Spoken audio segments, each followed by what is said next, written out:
Hey, what's going on, guys? Today we're going to be installing a aftermarket train slash air horn on my 2019 Kawasaki Ninja 400. This is the air horn that I have. It's just a Chinese horn with the horn and the wiring kit. And then it comes with instructions with the wiring diagram and all that. So the first step is put your key in and remove your rear seat. Next, you're going to want to open up this compartment and pull this little latch right here, and that will undo this seat, like so. And just set those where they're not going to get damaged. And actually, a cool thing is most of the tools that you're going to need in this process are going to be in the little toolkit under the seat, included with the bike. So right over here you can see where the stock horn is, and then you can see two leads going into the stock horn.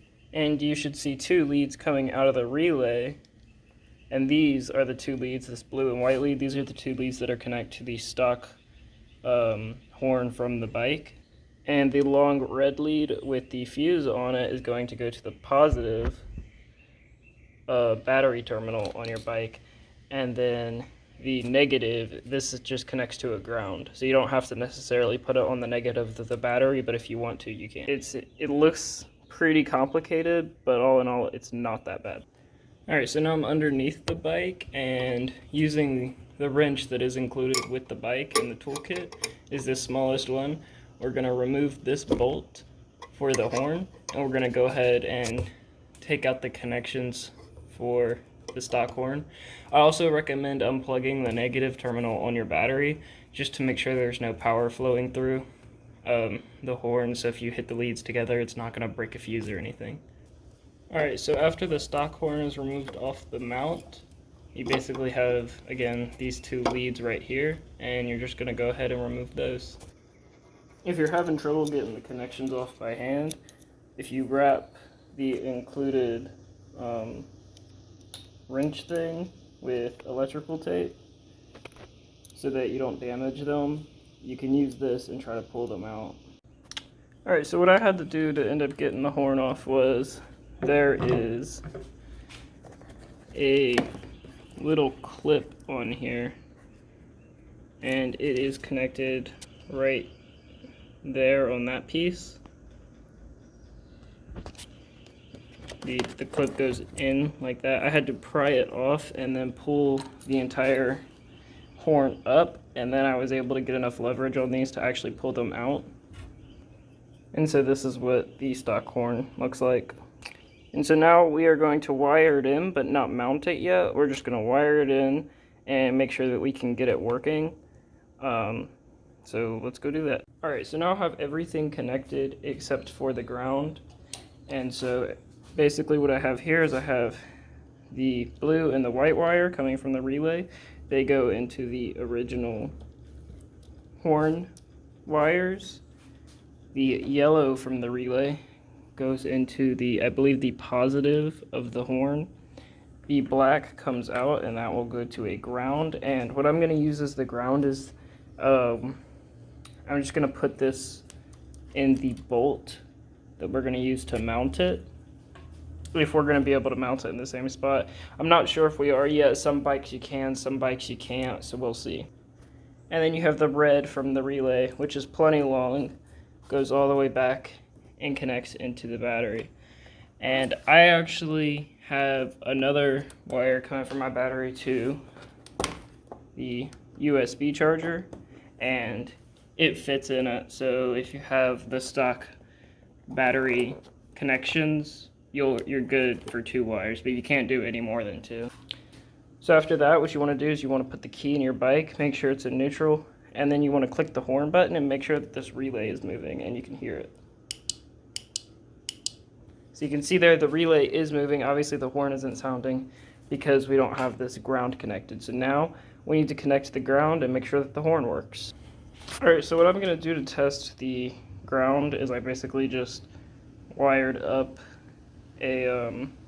another wire and then just connected it to the negative of the battery. I think that'll work as a temporary ground. We're about to find out. Alright, so we're going to turn on the bike, and yep, Yeah, it definitely works. Yep. Dang, that thing is loud. I'm sure the microphone obviously doesn't do it justice. That is, wow, that is loud.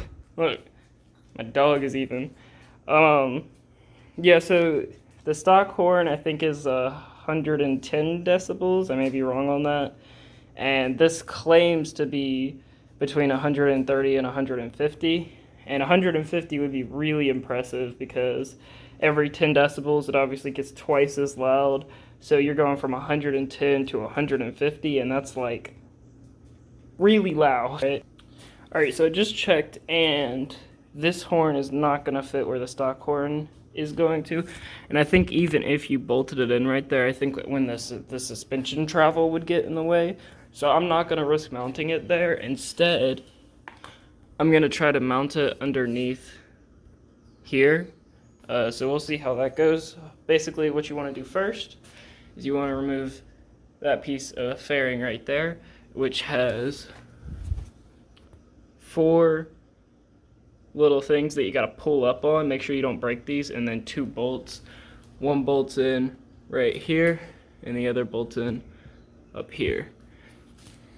And a little trick, put the bolts, when you set it down, put the bolts inside so you don't mismatch them. If you did mismatch them, the longer bolt goes in at the top of the fairing and the shorter bolt goes at the bottom. Alright, I've been working here trying to figure out where to mount it for like a solid 30 minutes. And what I've settled on is, so after you take off this fairing, you can undo a bolt here. It's actually a panel clip type thing. And what happens is this pops up. You can pop it up with like a screwdriver, and then the clip will just come out, and you just put it back in and then clip it back in. Pretty simple. And so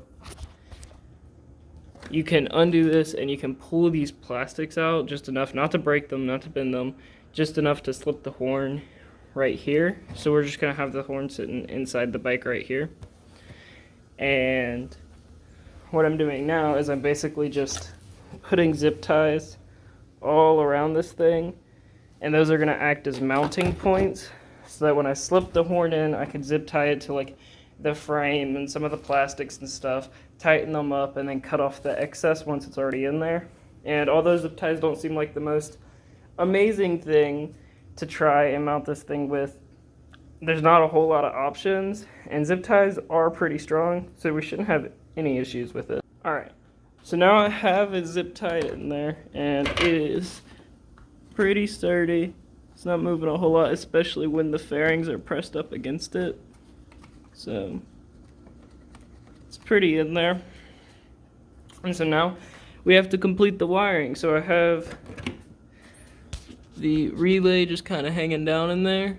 And so I'm gonna get that, hook everything up, and we should be done.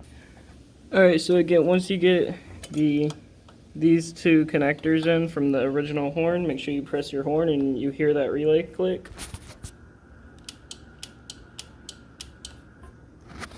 Alright, once you've done that, go ahead, get the relay. Make sure nothing is touching the radiator, because obviously that gets really hot and you don't want to start fires or melt wires. So we're probably just going to take the relay and we're just going to zip tie it out of the way down there. Oh yeah, I kind of forgot about this piece. Make sure you connect this preferably before you zip tie everything in there, because now this is going to make my job super difficult. But this is just an air filter so that no dust or particles get inside the motor of the air horn and fry it before it's supposed to. Alright, I've fully installed everything except the positive and negative wire, but the relay I have just zip tied to a part of the frame right here. You can see that right there. And I just took the ground, because there's no places within good reach to actually just bolt the ground to. So what I did was I just clipped off that end and then ended up using a heat shrink wire splice thing to put the 2 wires together. And I just ended up using a red wire, and I'm just going to connect that to the ground. I know you're not supposed to use red wire to connect something to the negative, but I don't have anything else on hand, and I'm trying to get this project done today. So eventually I'll end up replacing this with a black wire if I really care that much, or before I sell the bike, because if I sell it, I don't want to confuse anybody else. And so now what we have to do is we have to re-bolt up all these fairings, just get the positive and negative in, and that should be it.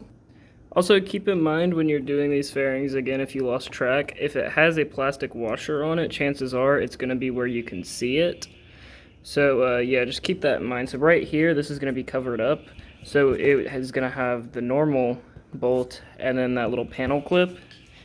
And then the actual, both of the bolts on the first fairing that we took off have plastic washers because you can see the bolts. So keep that in mind, just in case you lose track. Alright, now that we got most of the fairings, all of the fairings back into place, minus the seats, but those aren't fairings. Just attaching positive and attaching negative. And that, I mean, that should be pretty much it. At that point, we're done. We go about testing the air horn one more time and make sure everything's working. And then you should be good to hit the road. Alright, so now I have the negative and the positive wired in. Now we can go about testing the horn before we put back in the seat. Definitely works. Alright, so now we can throw back in the seat. Make sure, I'm going to clean all this up first. Make sure there's no real exposed wires. My dog heard the horn again. And then we'll be good to go. Alright, and just like that, we are all done. Total process took about an hour and a half, but I have never done this before either. So, I mean, really, it's pretty self-explanatory once you get in there. You're going to have a little bit of knowledge about the internals of your bike and a tiny bit of knowledge about wiring. But other than that, it's pretty simple. You just got to get in there, jerry-rig a few things, get some things to fit in, and you should be good. So turn it on my bike. Works every time. So we're good. Thank you guys so much for watching. I hope this tutorial helped you out if you're trying to install one. Later.